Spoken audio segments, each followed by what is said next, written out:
Doreen. Let's start with... Yeah, we have a lot of questions. We do. Today, We have a lot that have come in. The first one we want to start with is my 2-year-old is being evaluated for Asperger's, and I want to kind of get into that. He only says 10 words, no sentences, is fixated on the way his toys are arranged, otherwise throws the toys in a fit, and socially he doesn't know how to be gentle. From what I can tell, he will join in with other kids, but more as an observer than a participant. How do I help him in these areas at home and at daycare? How can I help him at home with his language skills? He gets very frustrated when he can't verbalize what he wants, needs. He understands what myself and his dad ask him and responds via action. Something red flags here for me, and that is my 2-year-old is being evaluated for Asperger's. Yeah. So, and further reading, very good catch, first of all, but also kind of reading the symptoms and signs. I think in general, your 2-year-old should be evaluated for ASD, autism spectrum disorders. Asperger's used to be its own classification. It actually doesn't exist anymore, and it is now a type of ASD. So you could receive a diagnosis of ASD, Asperger's type. But having said that, at the age of 2, it's very unlikely that someone will receive a diagnosis of Asperger's unless it's extremely mild. Language deficits will not allow a diagnosis of Asperger's. So just reading these symptoms, to me, if your child only says 10 words and he's beginning to develop some sort of aggressive behaviors out of frustration, it's more likely that he will receive a diagnosis of ASD, autism spectrum disorder. Now, the severity of that might be very light. It might be level 1 severity on both the social and repetitive behaviors, or it might be 2 or 3. It doesn't really matter because he's 2. Right. At the age of 2, there's so much promise and there's so much time to change things that we just kind of, it's not something for you to be worried about. And I say that because sometimes when we're at the beginning, as you know this, Nancy, when you're at the very beginning, you hope that it isn't ASD. Right.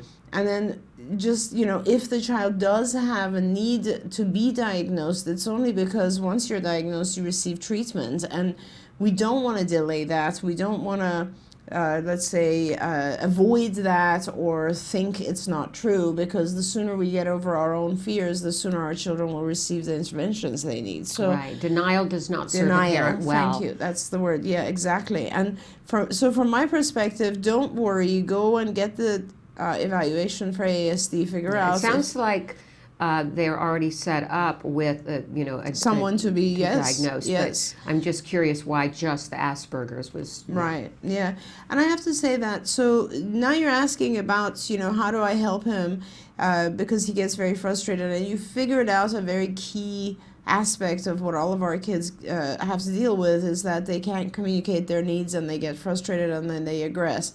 So a lot of the challenging behaviors, and I often say this, have just to do with an inability to be able to communicate and the frustration that results from that. So I can't get my needs met.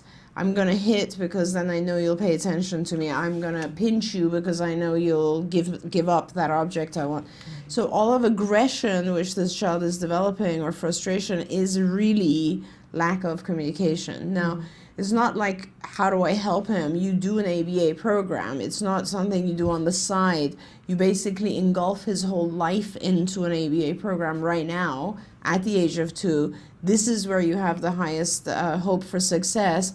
And you do a massive amount of ABA. You get him into a program right away where you do EIBI, which is early intensive behavioral intervention. Which is considered how many hours a week, Doreen? 40 hours a week of ABA. So that means, to be honest, this came from the concept when we first talked about this back in the 80s, 70s, 80s with Lovos. The idea was that it would be all of the child's waking hours. And so that's way more than 40 hours. But the concept was that a therapist would work 40 hours and then the parent would supplement it when they were home.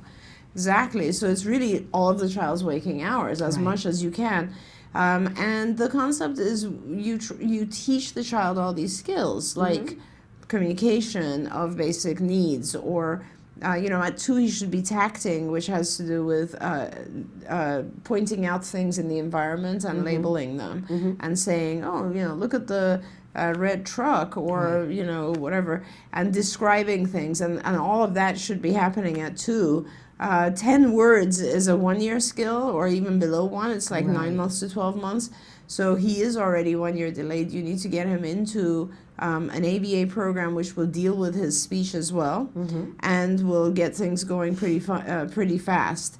It's just important for you to focus right now, get the diagnosis, get him into a comprehensive ABA program, and hopefully you are in a state that's covered and you have insurance and you'll have funding for that. And if she's not in a state where she can access it, there is skills, correct? There's absolutely skills. So if you are in a location where you don't have insurance funding, you should go online. Skills is, there's a little thing that Shannon uses right here. Oh, yes, This skills. is the it's skillsforautism.com, and you can always access that, and it will it's a program that helps you know what the next steps are. It'll teach you how to teach everything, including if you just want to look at, like, how do I teach him language?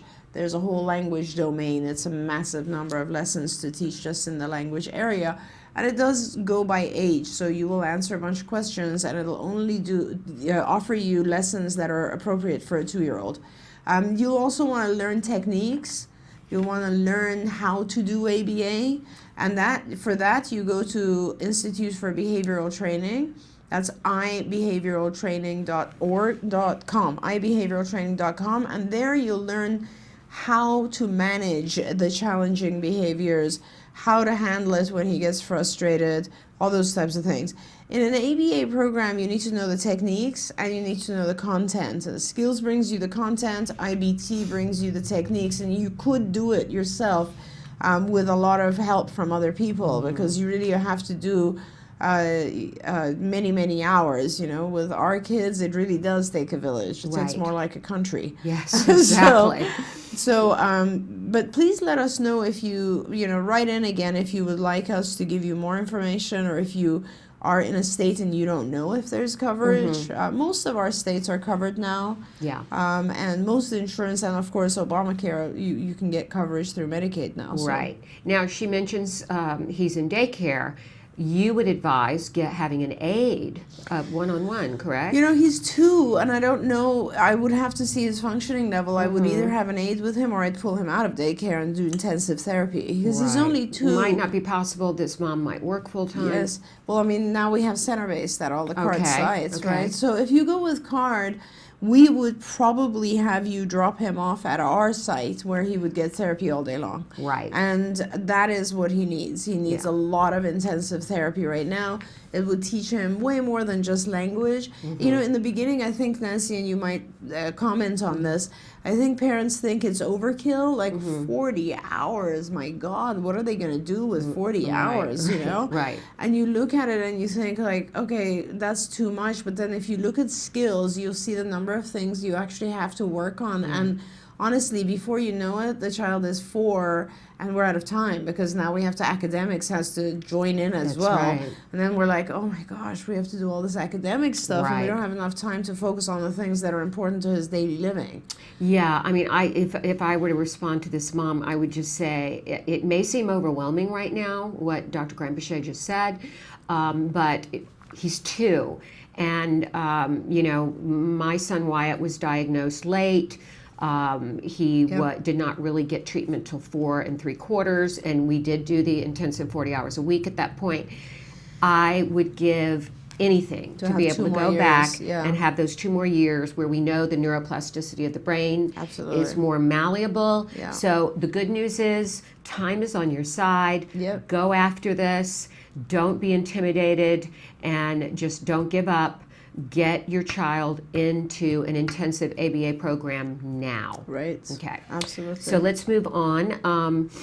This one is a good one, because I'd like to know the answer to this too. Hi, Shannon and Dr. Granpeesheh. How do we teach so our teen will listen. 14-year-old, which Wyatt is as well, tells me, don't worry about it.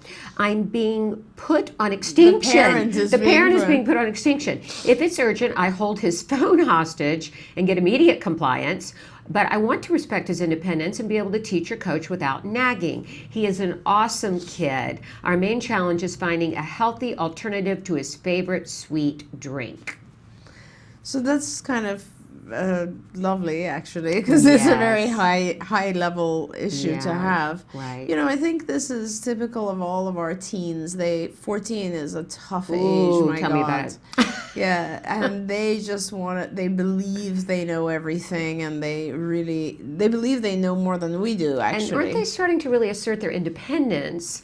Very much and it's so. tough with a child on the spectrum because we do have, we are working with them to get compliance and various things. And they're seeing their friends, their typical friends, being very independent, and they want that, right? Yeah, absolutely. And I think even for typically developing kids, they want more independence than is appropriate. Right. They really think they could move to another city. I mean, I look at my daughter. You know that.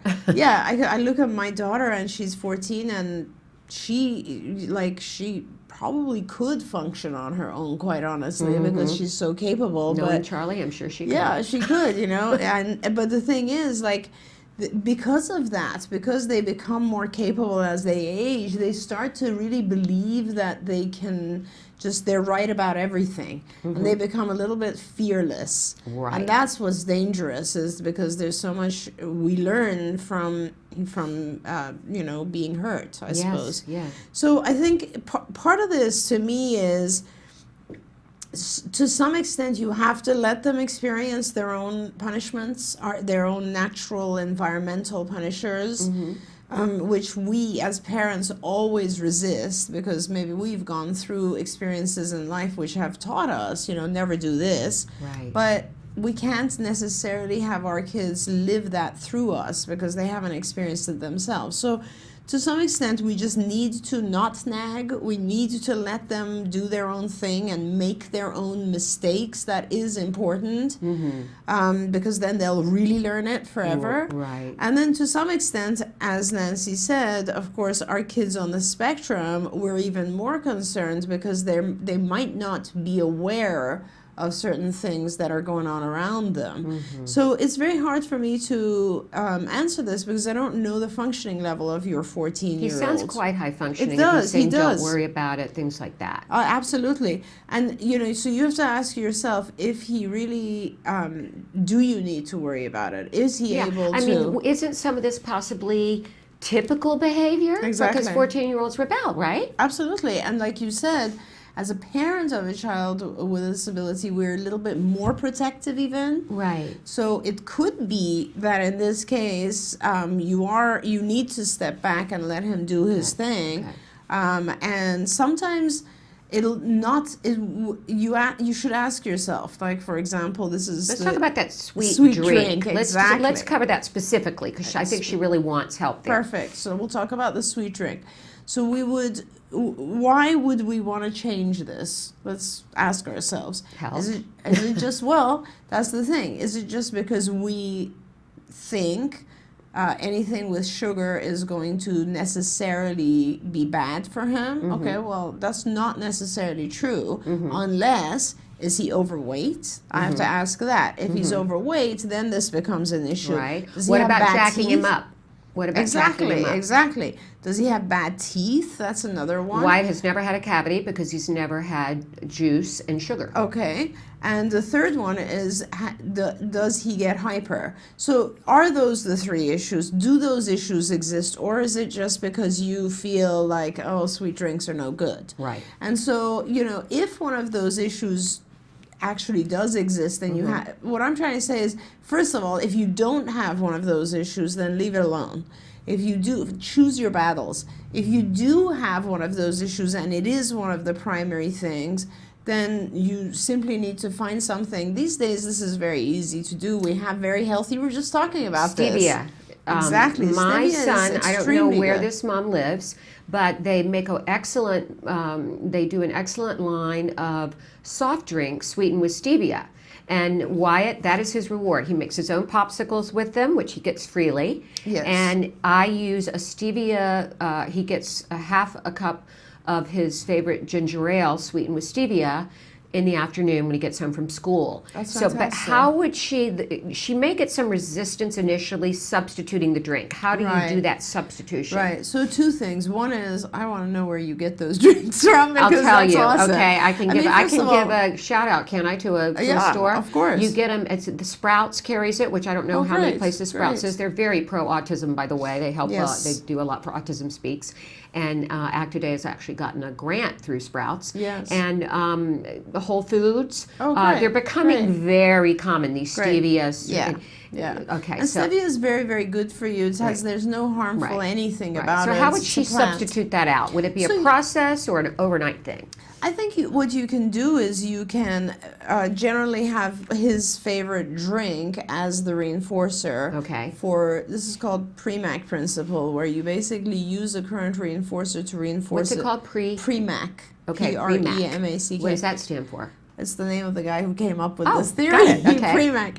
So what you do is you basically take a high-level behavior and you use it to reinforce a low-level behavior, and then the low-level behavior increases because of the conditioning. So what you do is you'll have a small amount of this drink, the stevia drink, and then you'll have a lot of his drink. Right. And you'll tell him, if you want your drink, All the right. soda, the sweet drink, you'll have to have this one first. Okay. So he'll have this, and then he can get that. And then over the course of the week, you'll reduce the soda, the sweet one, and you'll increase the one with stevia. And before you know it, this one will have replaced the other one. Okay. And what about, she says if she withholds his cell phone, she gets immediate compliance.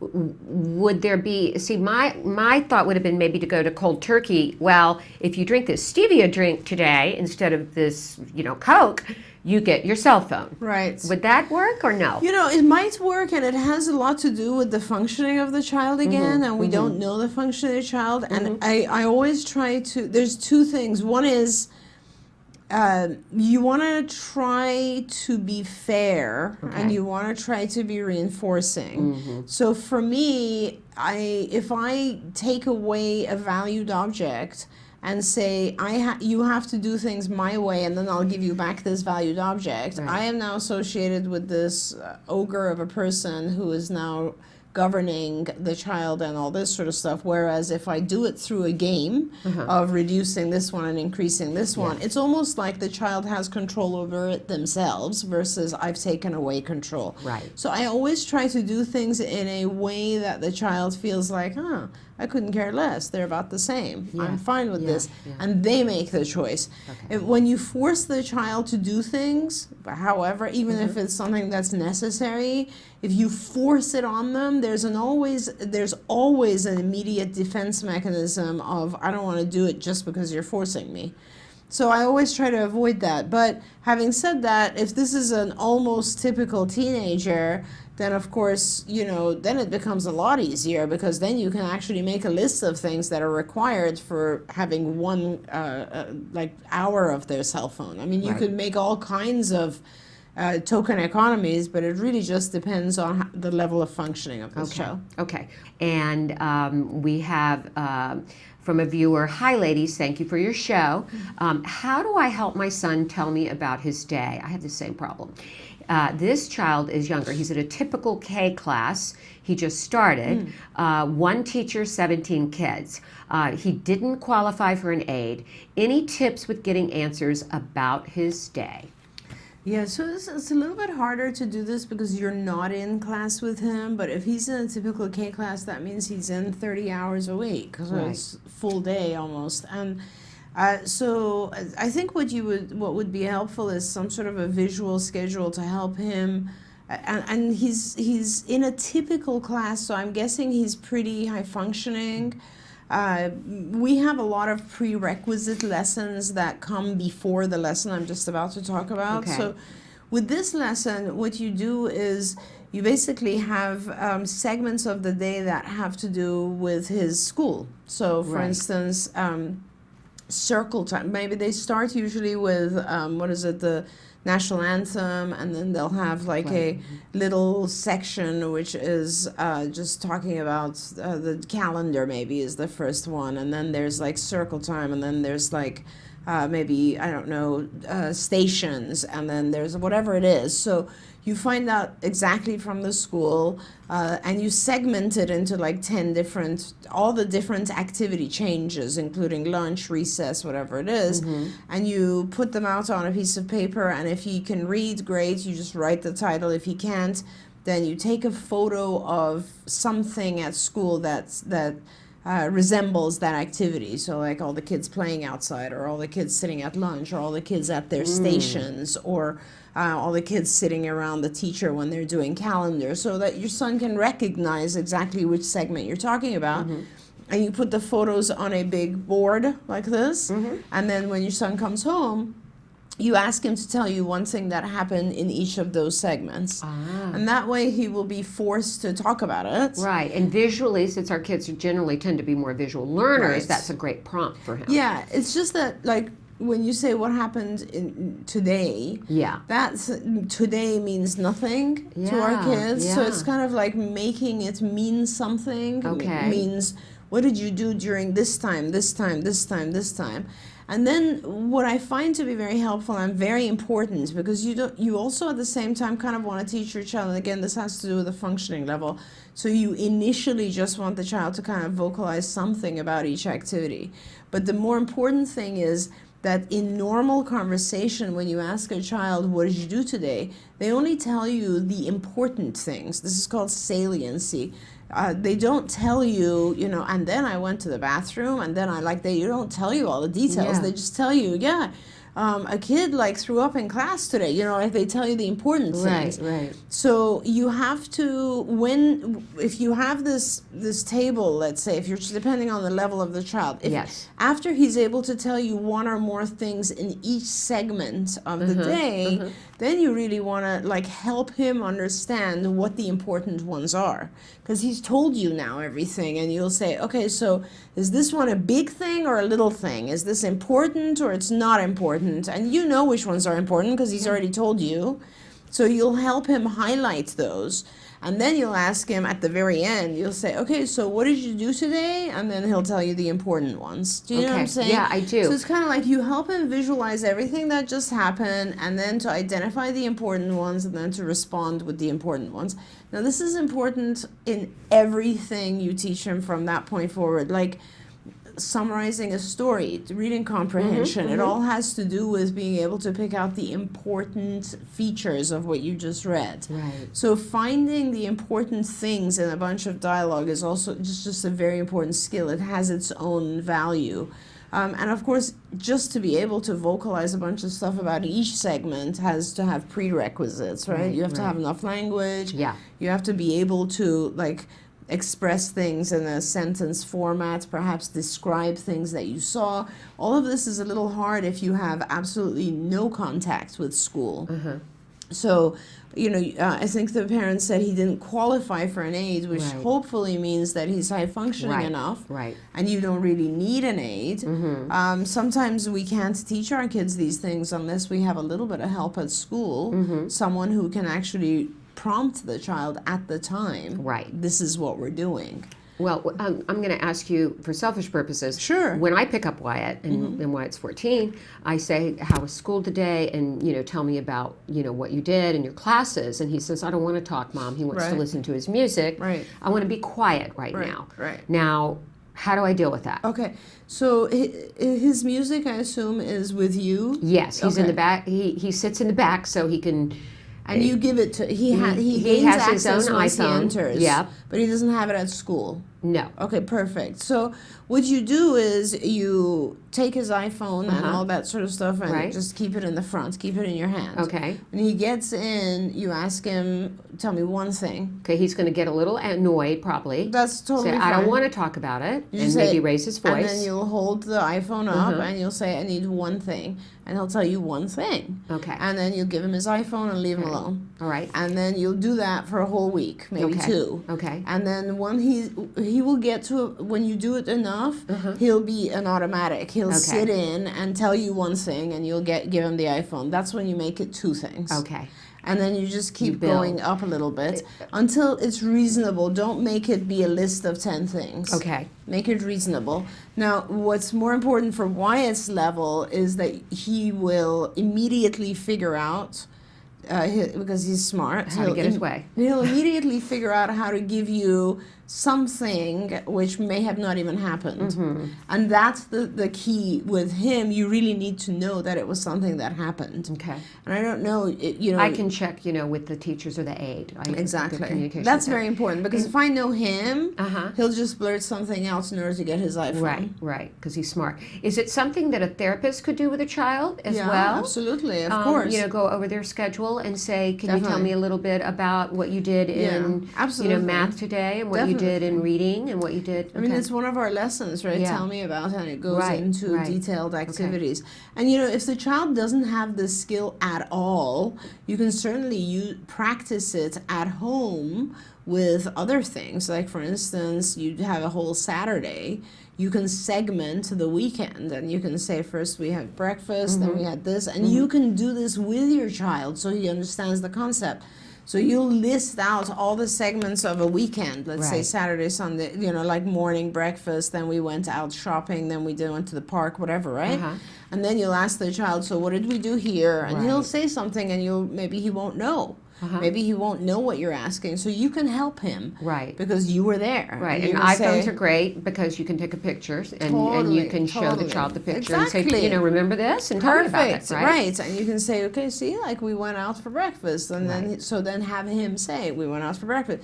So you can practice this with him for time segments where you are with him. Right. And then when you do it for time segments like school when you're not, he'll at least know the concept. It'll be a lot easier for him. All right, next question. Thank you for your show. My son is 5, finally playing with toys and wanting to play with kids and initiating. Bravo. Great. His expressive language is still behind, though it's like language hasn't clicked yet. He has difficulty with conversational mainly. He gets his needs met, but he can't socialize as much as he wants because he lacks conversational skills. Please help. What else can I do? Right. So this is really, really important because he's now started to initiate and he's very interested in playing with other kids. This is probably the series of lessons and activities that you do now are what will make a huge difference in his life, because this is the phase where you remain either sort of rote and on the spectrum, or you actually learn abstract concepts. Conversation, I've often talked about this, involves at least 10 or more sub-activities. So these are, for example, when we have a typical conversation, they involve appropriate eye contact, like being able to look at people when you're talking to them. Appropriate distance, so like physical proximity, standing to people, and actually that changes when it's a group versus one person. So knowing the difference between how close you stand and how much eye contact you give to one person if you're talking to one person versus a group of kids.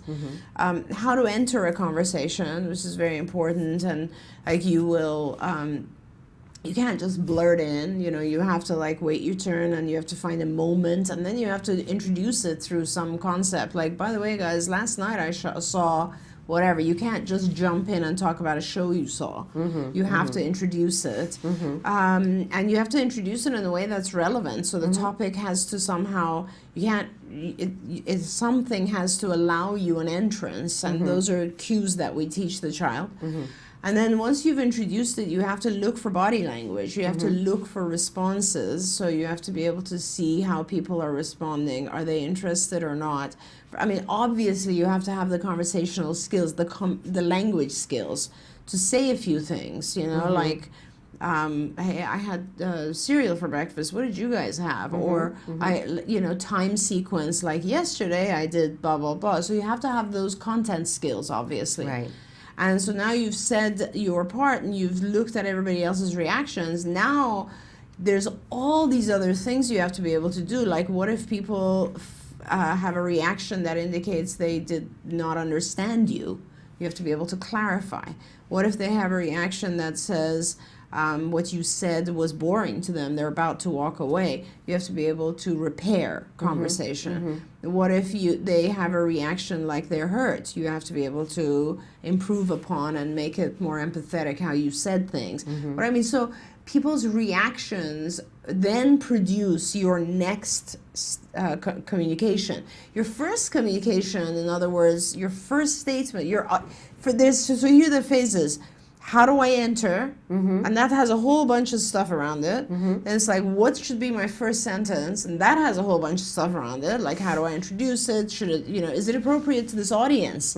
Like, for instance, if you're talking to other kids, right, you're going to say things in a certain way versus if you're talking to a teacher. Right. Now, these are very important lessons. So, and then how do they react and how do I react to that? Yeah. Now, all of these, I mean, I mentioned literally maybe 20 lessons just going through this, you know, and they can't be taught all at once. Okay. So in order, you first have to make sure there's enough conversational content. So language is there. Like the child can describe things, can talk about past tense, can sequence events that occurred, can refer to things that were in the past, like abstract concepts. It has enough adjectives, descriptors, appropriate language. So that's there.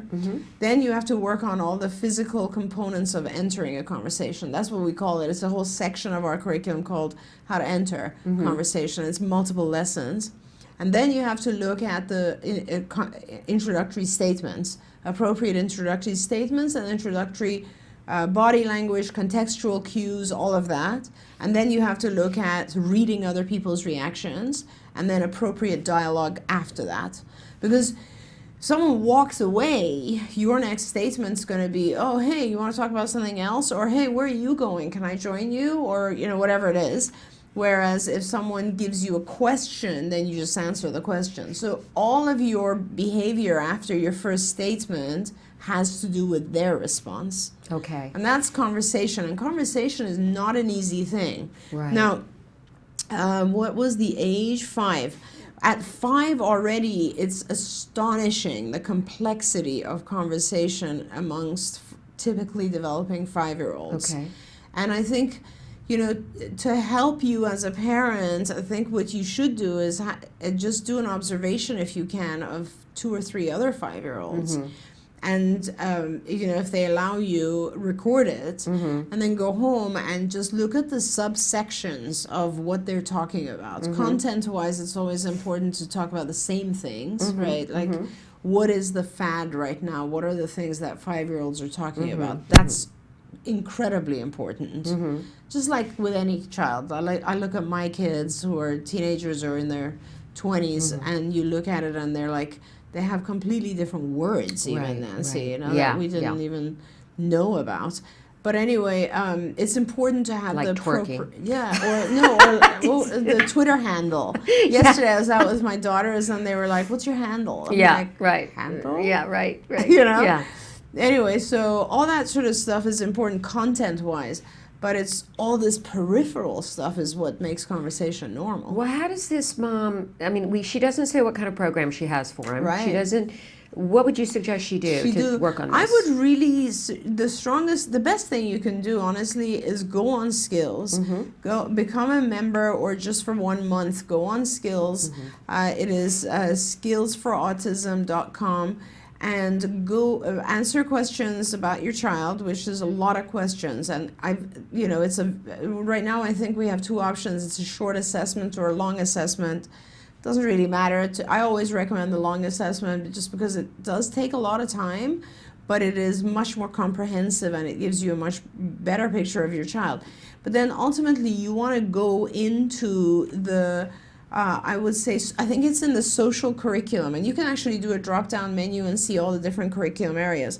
The social curriculum, I think, or it could be in language, is a section called conversation. And when you go into conversation, you'll see all these lessons, and it'll tell you which order to teach which one, how to teach each one, and it's a lot of work. I mean, don't expect this to happen like overnight. This is months of teaching before all the skills come together. Right.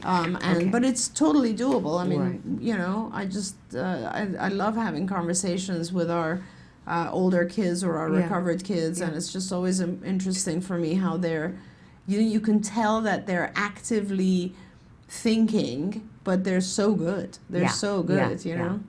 And Doreen, we have a question from a viewer who says their 12-year-old son has autism and Downs syndrome. He is nonverbal, not toilet trained. He hits himself in the head several times a day. I usually block it. He has a communication device, but only uses it to request his favorite snack. We have ABA, but only 2.5 hours per week. Can you recommend what we should focus on first? Thanks for your amazing advice. Oh my gosh. Okay, honestly, you should focus on increasing your hours. Forget about everything else. You should focus on a child with autism alone should be getting much, much more than this. And when you have Down syndrome on top of that, you really, and he will qualify. I don't know where you are. Please write into us. I really want to help you. Just let Shannon know exactly where you are so we can at least help you get funding, because it's so important that you get more hours. There's so much you can do. 2.5 hours, it's virtually impossible to do anything with 2.5 hours because ABA requires consistency. Your child, if you do 2.5 hours, your child will figure out that during those 2.5 hours, I need to behave. The rest of the time, I can do whatever I want to do. And it's just not going to be enough. If you had more hours, I would recommend you focus on the aggressive behavior. And toilet training. Oh my gosh, yes. Which really, the aggressive behavior is a result of not communicating properly. Of course. And yes, as Nancy said, toilet training. Imagine how much easier your life would be and his life would be. We've got to get you help. And please, as Doreen said, reach out to Shannon and they can help you. And let me just say that if for some reason you can't get this ABA, please, they'll let me know, and let's talk about getting you a grant through Act Today. I have a special place in my heart for you, for this mom. My brother had Down syndrome, and I believe was probably had an autism diagnosis, was never formally diagnosed. And of course, I have a child with autism, so Down syndrome and autism, I mean, I pray for you, and you have a tremendous courage. We want to help you. Yeah, absolutely. Okay. Dear Shannon and Dr. Granpeesheh, please help my 14-year-old high school freshman who is very hardworking and has a heart of gold.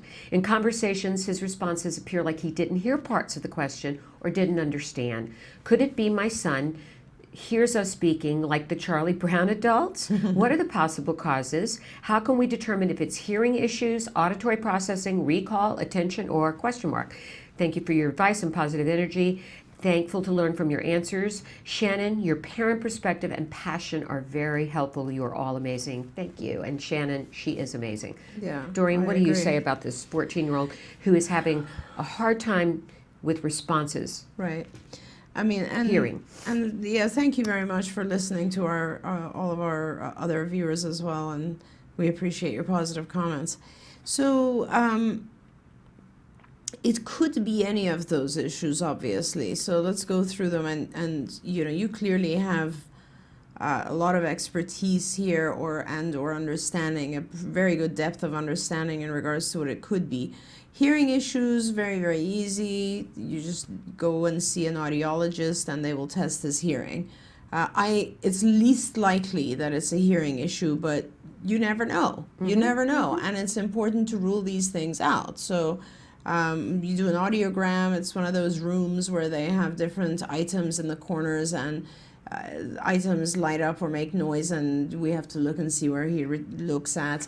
There's also, you can also see, we do this at our assessment center. There's a lot of sound discrimination tests. So you basically say and or play various sounds and the person or words, and we want to see, like, for instance, I'll say, I remember when I used to do a lot of testing, I would there's pictures on a board and you say things like moon, and then you want to make sure that the child touches the picture of the moon versus, let's say, a cow, because what they're hearing is moo. They're not hearing the ending N, and so there's sound discrimination tests like that can also be done. It is important. You'd be shocked that some of our kids actually have sound discrimination issues. They don't hear certain words. So let's get that out. Okay. Auditory processing is very complex. Again, an audiologist can help a little bit with this because this has more to do with the deciphering of sounds in the environment and identifying which are the salient sounds or the prevalent sounds. So for instance, right now in this room where we're producing this show, we have a lot of different sounds, but we don't pay attention to them because we're paying attention to my vocalization. Now if I stop for a minute, the first sound you hear is the air. Right. And those are background noises to us, which we've learned, this is auditory processing, we've learned to wash it out, ignore it when there's language. Now, an interesting thing is one of my recovered kids said to me that it was the opposite for him. For him, language was one of those background noises, and all the other sounds were way more prevalent, and it was a real active. He had to force himself to learn to listen to the other one more. I see. So it's like an auditory overload of the background, just like sometimes our kids have a visual overload. Exactly. Of certain things. Absolutely. Okay. And it's kind of instead of, and when you do their audiogram, you sometimes see that those particular decibels of sound are equal with other decibels of sound, whereas it shouldn't be. Human beings, we develop, and sometimes this, Nancy, has to do with the fact that a lot of our kids have hearing ear infections when they're very young. Yes. And they actually develop with a muffled sound. During their developmental years, they're hearing muffled language. And so the inner hair cells of the inner ear don't develop the way they should, and so we learn to become more sensitive towards background noise, muffled noises, rather than language noises. Okay. So an audiologist, you said? An audiologist can help she needs to go a little bit first. With that, and you can help with this. You can figure this one out if it is or isn't auditory processing, because the way to do that is two ways, and your child is old enough, 14, and he's a high school freshman. So definitely, if typical kids who have problems with auditory processing, there's two things about it. One is they do much better in quiet environments. So in other words, if their TV is on and let's say you have music in the kitchen and he's sitting in the living room and you call his name and there's like two other types of stimuli, like TV and music, or the gardeners in the backyard, two or three other types of stimuli, is it harder for him to turn around and focus or hear you than when it's completely quiet? That is a trigger for there's something wrong with auditory processing. Second one is if you give him a visual, does he do better? If you tell him something versus write something, and he always does better once he reads it, that's auditory processing. Okay. Now, if you determine that it is auditory processing, there's a whole bunch of activities you can do for auditory processing. We have some of them in our skills. If you go and look under, I think it would be in our executive functioning curriculum, there's a whole section for attention and processing, and all of that, this type of activity would be in there, listed in there. Otherwise, the other issue is, of course, recall or attention. Those types of, and actually auditory processing as well, those all come out in testing. So you would need to see a psychologist who can do testing. Most of this is done in either executive functioning tests or IQ tests. Intelligence tests measure things like processing, modality of processing, processing speed. They also look at things like recall ability, memory, working memory, attention, and many types of attention. For instance, they'll give you a computerized test which actually tells you, is the child paying attention to all the stimuli in his environment, Right. a percentage of the stimuli, is he processing slower than the environment, faster than the environment. These are very, very important and can tell you quite a lot about your child. Could this also not, though, be a way, an escape? Maybe it totally could be, and thank you for bringing that up. Of course, it could be because the child doesn't want to talk. Yes, or is it that he doesn't want to talk? Or it says he appears he didn't hear parts of the question or didn't understand. I just wonder, because sometimes Wyatt does that. He'll say, "I don't know," or he won't respond, and he just doesn't want to respond, and it's an avoidance. Right, and I think always you will figure that out if it is avoidance, because once you write it out, they tend to respond, or they just object and say, "I don't want to talk to you." Right. So, but it is a good point. I think you should also consider the fact that we were just talking about this on break, that sometimes our kids just get tired of having someone in their face all the time. Yeah. And sometimes they'll say, "I don't know," just to get out of it, out of a situation. Okay. But these are very important things to know. And, I don't know where you are, but we have fantastic psychologists. I always love talking to our psychologists. I learn so much from them.